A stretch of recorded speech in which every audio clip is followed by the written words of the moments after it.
Bueno, y regresamos a esta semana con Raquel y ahora pasamos a hablar sobre el Obamacare. El Obamacare ha sido, yo creo, el tema político más discutido este año. Muchas personas no saben que, claro, tienen hasta marzo del año que viene para terminar su registración para el Obamacare. No sabemos si vamos a llegar a los 7 millones, ¿no? Tuvimos un empezar muy difícil. Este año hemos hablado sobre este tema en varias ocasiones. Yo creo que, aunque hay muchas personas que no están de acuerdo con la ley, lo de la ley fue a la Corte Suprema, eso se debatió, todo el mundo tuvo su oportunidad, ¿no? Pero cuando regresó de la Corte Suprema, mi crítica para el presidente Obama es que como que la dejó. No hizo campaña para la ley y entonces, claro, esto se complicó, hubo problemas con el sitio de web y ha sido una cosa tras de la otra, ¿no? Algo que debe haber sido un logro espectacular, el legado de este presidente, ¿no? Lo peor que le ha pasado al programa, porque todas las cosas que siempre al principio tienen sus dificultades, las de estas han sido dificultades que han sido fenómenas, ¿no? Unas dificultades que por poco cancelan el programa. Claro. Pero lo que más le ha perjudicado al presidente es el hecho de que hizo una promesa de que si usted tenía su programa de seguro, su programa de seguro médico, que nadie se lo podía quitar, que su póliza o su contrato con su compañía de seguro, que eso iba a perdurar y que usted no tenía que preocuparse lo más mínimo por esta reforma por parte de su administración, porque usted siempre iba a mantener su programa, su médico, su selección y no iba a tener problemas ninguno. ¿Qué es lo que ha pasado?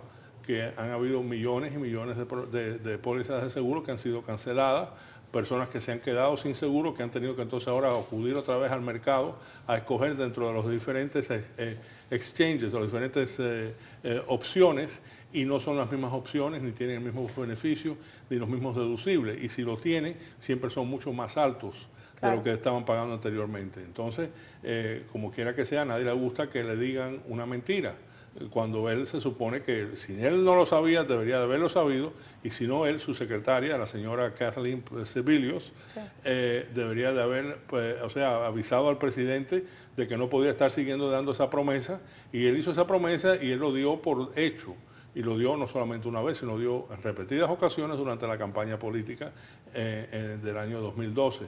Entonces el pueblo, esta vez, hasta este momento, ¿no?, el pueblo pues ha dicho, no, los republicanos tienen oposición a este presidente, claro que ellos no van a hablar bien de esto, que esto y lo otro, porque siempre la oposición se lo atribuyen al hecho de que son oponentes o adversarios.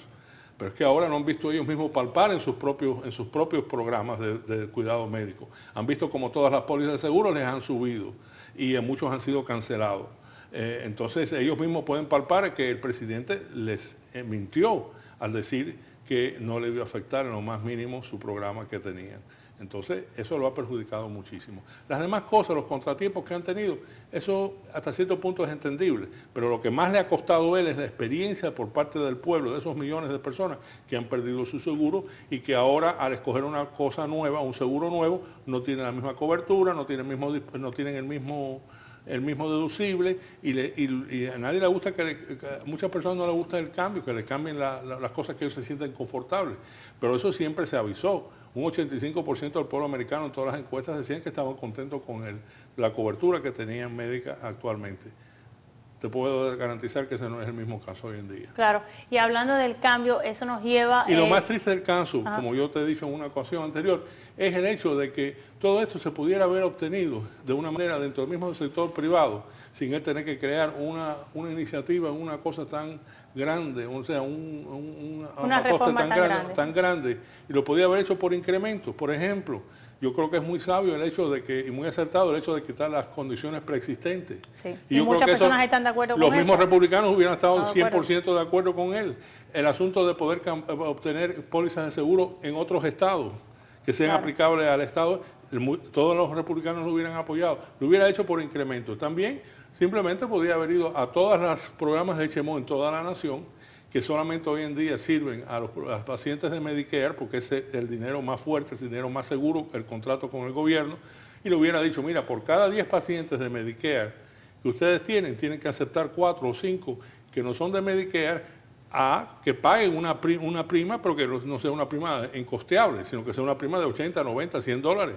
Lo cual, eso lo ocurría aquí en Miami. Yo me recuerdo en Miami cuando teníamos las clínicas y teníamos los HMOs.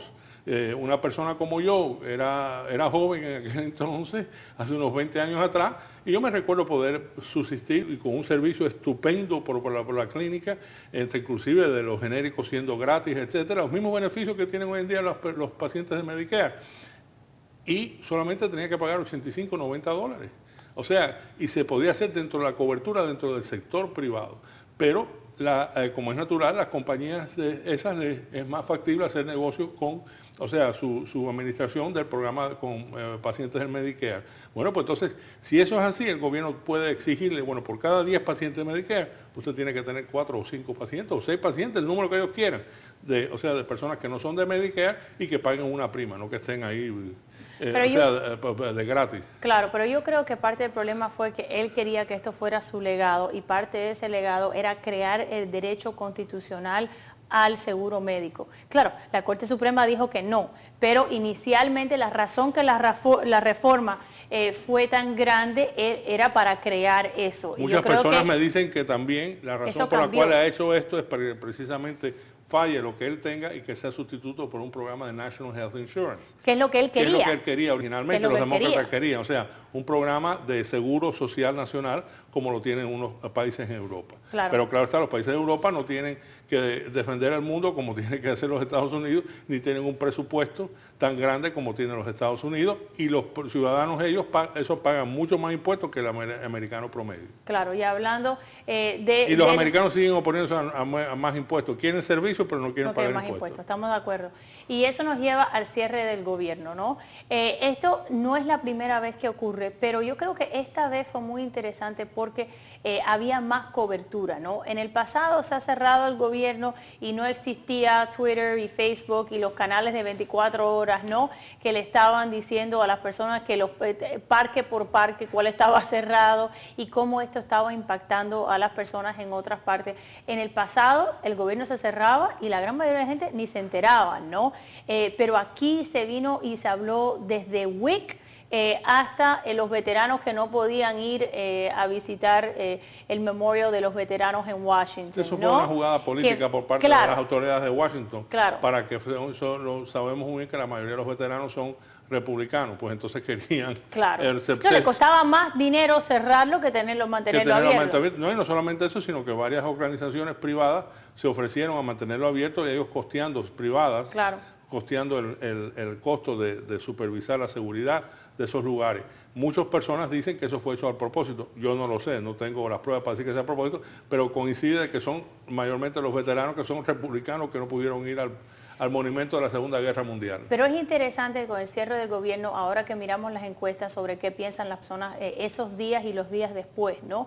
Que la gran mayoría de los americanos vieron esto como un ataque que le dieron a nuestros políticos en Washington, ¿no? Esto fue una perreta y nosotros tuvimos que sufrir la perreta, ¿no? Y por eso los números de ellos han bajado dramáticamente, que hasta hacen al presidente Obama popular, ¿no? Comparado a donde están ahora los congresistas y los senadores. Pero ya eso ha cambiado hasta cierto punto, porque en la última encuesta que vi, un 45%, 47% culpaban a los republicanos por el cierre del gobierno y un 45% culpaba al presidente. O sea que ya están los números más equitativos y mayormente ha sido por el hecho de que efectivamente ambos tuvieron culpa.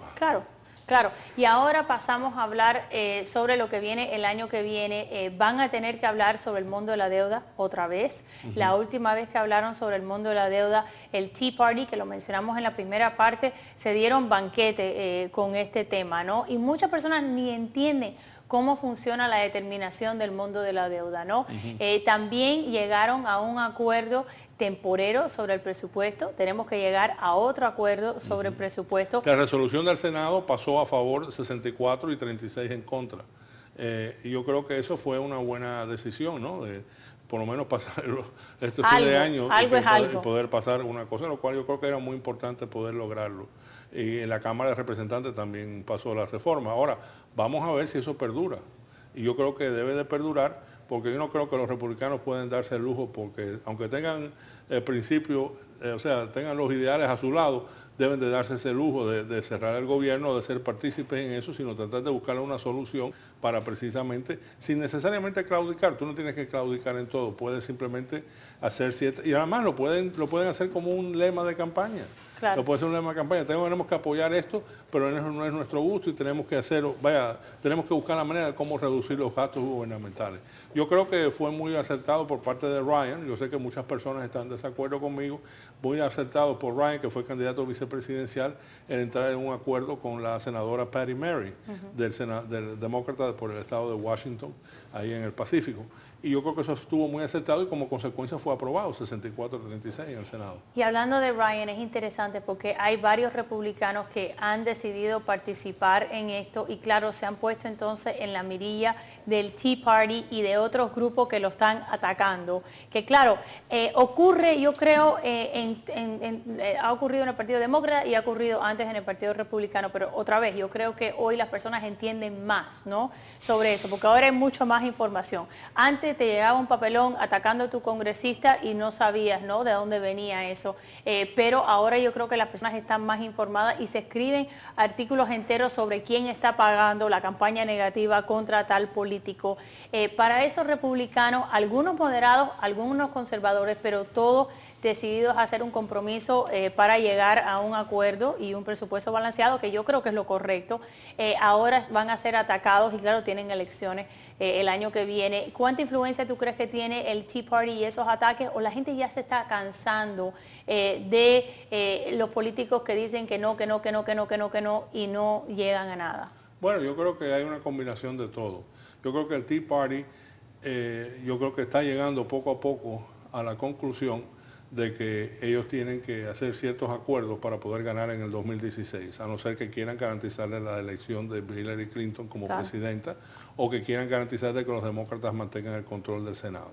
Todos los errores que cometieron en el pasado, hoy en día, desde hace del 2010, los republicanos hubieran tenido el control del Senado y lo hubieran tenido otra vez en el 2012 en las elecciones, aún Obama ganando su reelección, los republicanos hubieran ganado el Senado si no hubieran cometido los errores garrafales de nominar a personas que no estaban adecuadamente preparados para ser candidatos del Partido Republicano. En un caso muy importante fue el caso del senador Richard Lugar en Indiana, un senador que ha estado ahí 30 años, efectivamente 36 años, perdón, y una persona que ha estado con mucha trayectoria, etcétera, estaba aspirando a la reelección y solo hecho porque tiene 36 años de experiencia, lo derrotó una persona menos calificada, menos adecuadamente preparada para una campaña y perdimos ese escaño que es un estado muy republicano, el estado de Indiana.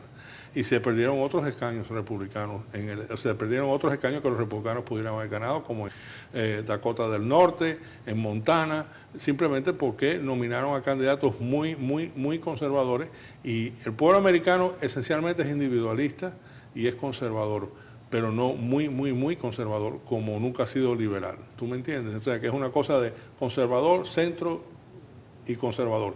Los liberales tienen una tercera posición con un 20% del electorado. Pero realmente cuando los partidos no demuestran flexibilidad, sino demuestran intransigencia, el pueblo generalmente los rechaza, ya sean de izquierda o de derecha. Estamos de acuerdo, y más el año que viene, que va a ser un año de elecciones. Le quiero dar las gracias a Tony por estar con nosotros y a ustedes por su sintonía. Muchas felicidades, le desea Raquel Regalado.